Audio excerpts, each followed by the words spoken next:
So it's my privilege to be here this evening. I think Peter was a little hesitant when he asked, and then my executive director, Catherine, was sort of supporting it too, and so I am here, very, very happy to be asked to be here tonight. So I've had the privilege of being involved with the Hants Learning Network for about 20 years.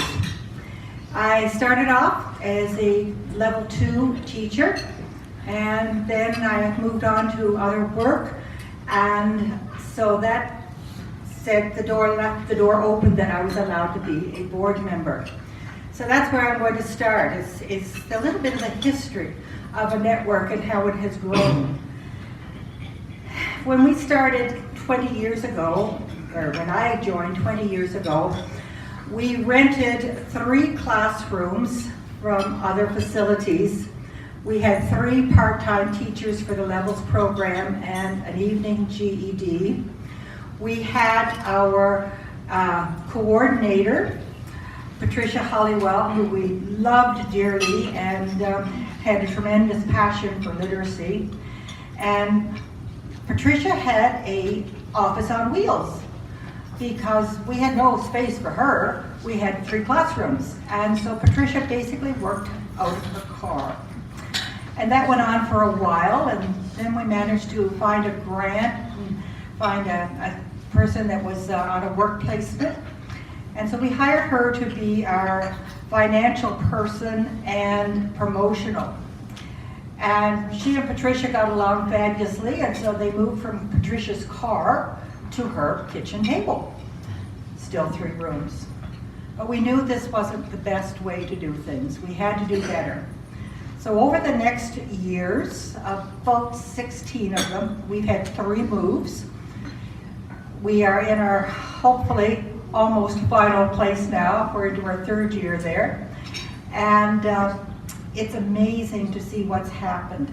But not only with the expansion of the space and being able, why do we need more space? Because we had more clients. We had more people saying, we need to do this, we need the GEDs, we need to get in the levels program. And then we started having opportunities to do other programs. And I can remember one of the very early ones was out in a community hall. Still, we didn't have any building of our own then. We were in a community hall, and it was teaching people to read, but by looking at flower boxes. Preparing flowers, preparing seeds, how deep do they grow, how far apart do they grow.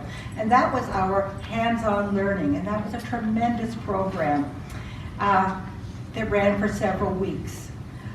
We got into computer literacy back, again, several years ago, particularly literacy for seniors. And again, this was taken care of, or the network was the sponsor for it. So those were all these wonderful, wonderful things to have. And we kept having more programs.